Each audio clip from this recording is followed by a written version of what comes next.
In today's video, I want to share some of my best tips for healthy eating and cooking when you are low on time, low on energy, maybe you're feeling kind of unmotivated, or cooking just feels like the biggest chore right now. I want to share some of the things that I find to be most helpful for myself when I'm feeling that way. There was a time in my life many years ago when I used to feel like my eating habits needed to be perfect all the time. But as I've gotten older, I've broadened my understanding of what it means to be well. And when it comes to nutrition, it doesn't actually have to be so black or white, so this or that, so all or nothing. We need to have flexibility in our diets and in our lives, because the reality is that sometimes things happen, sometimes things get in the way, sometimes we get sick, sometimes we're just, things can derail the plans that we have for the week or whatever, that can affect how we eat, what we eat, and why we're eating a certain way. And it's okay if not every single thing is being cooked from scratch. There are times when pre-made or pre-packaged foods can play a really important role in helping us to get more good foods into our bodies. Some of my favorite convenience foods that I often have stocked up in my kitchen are things like pre-bagged salad kits I will sometimes buy if I know that during the week I'm going to want something that's really easy to whip together. Pre-chopped cabbage. I love throwing this into stir fries, or I will make like a coleslaw on the side with dinner. It's already pre-chopped. Things like pre-made salad dressings or sauces or seasonings are also really helpful to have. Canned vegetables, canned beans, frozen things, frozen meats, fruits and veggies. We often will have some frozen breaded chicken breast in the freezer that can easily be pulled out if I'm in a pinch. I want to make just a really quick and easy dinner. Either we cook it, chop it up and put it into wraps. For lunch is great, or even for dinner, or I'll turn one into like a chicken parm type of dinner. I also always have things like frozen peas or frozen green beans that can be easily added to something that I'm making to boost the fiber and to boost the nutrition, or as a side dish. Frozen foods are great. It is totally okay to leverage those conveniences and to find the little ways that make things easier for us to eat well and to live well, and whatever works for you, that's great. Oh, the humble bean salad. This is one of my favorite recipes to make. Low effort, all the nutrition, plenty of fiber, gut-friendly fibers as well. All you need is a can of beans.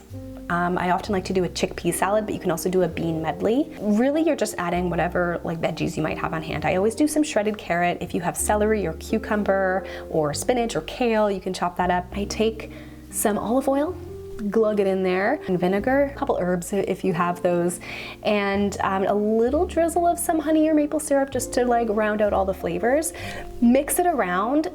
Delicious! You can make this easily in 5 minutes or less. It is so nutritious. Also great for batch cooking too, so that you can make a larger batch and have some for a few days during the week for lunches. Bean salads. Quick and easy meals like a bean salad that use fewer ingredients and do not take a lot of time to cook are the answer when we are just not in an overly like cooking mood. Things like pizza nights are fantastic. These also don't have to take a lot of time. You can just use a couple of flatbreads or whatever kind of like bread situation you've got, a little bit of tomato sauce, some cheese, chop up some veggies if you've got them, pop them in the oven for 10 minutes and you've got yourself some cute little homemade pizzas. You can pair it with a salad if you want. Sandwiches, let us not forget the humble sandwich, even as a side with dinner, soup, sandwich, absolutely for lunchtime too, but sandwiches I feel like can often come to the rescue when we're just like not in the mood for doing much in the way of cooking. Toasted tomato sandwiches are delicious, tuna sandwiches, chicken sandwiches or turkey sandwiches, egg sandwiches.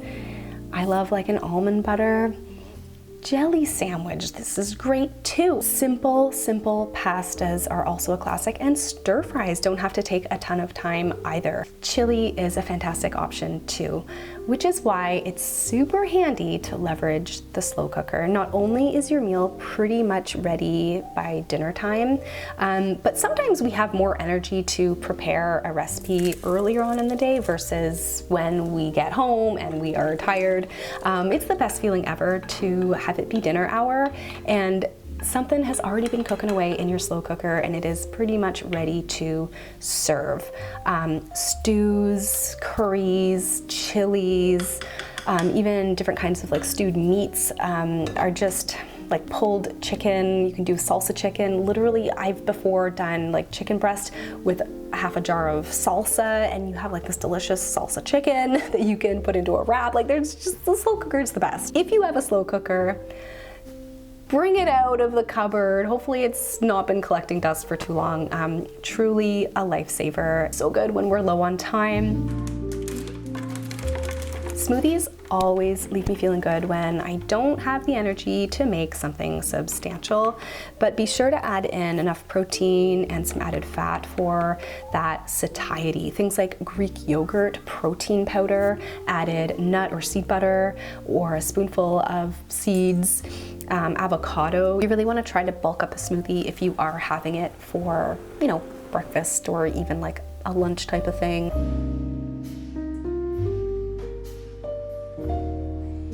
Batch prepping is another thing that is so helpful. Now, I wouldn't consider myself to be someone who does like a whole ton of batch prepping. I'm not one who spends a Sunday afternoon making tons of things to put into containers for the week. I know some people do take that route, and if you think that that would be good for you, then absolutely do it. But for sure, I do like to make a couple of things from time to time where we can have them for a few days in the fridge. Fiber-rich breakfast cookies, oatmeal cookies with some seeds and berries in there, raisins and goji berries and things like that. Protein balls that you can make with nuts and with dates and with coconut. One of my favorite lunches to prep ahead of time is doing like chicken salads for sandwiches, where you take some chicken breast, you roast it up in the oven and then shred it, mix it together with some mayo, some salt and pepper, some celery if you have it, and then you can put that in a container, keep it in the fridge, and you can pull it out and make a delicious sandwich or wrap or put it into a salad. That's also so handy to have in the fridge. And another great way to batch prep that sometimes we forget about is if we are already in the middle of cooking dinner, is just making extra so that we can intentionally have extra leftovers for a couple of days. Meal planning at the start of the week is by far one of the best ways that we can take so much of the guesswork out of cooking through the week. We have all been there where it's a Wednesday night and we're standing at the fridge and we're like, what are we gonna cook? And if you do find that happening to you and you have not yet tried meal planning, it is the best thing ever. I started meal planning many years ago. I do have a whole video on how to get started with meal planning if you want to check it out. But basically the idea is that you are at the start of the week, you're jotting down, say, 5 dinner recipes that you want to make for the coming week and all of the associated groceries and ingredients that you will need for those meals. You can also write down lunches or breakfast or snack ideas too if you want to, and anything else that you need to stock up on. And it makes it so much easier to get dinner started during the week because you already have your meals listed out. You can pick and choose what do you feel like cooking tonight, and you've already got all the ingredients on hand. So meal planning is kind of a life hack.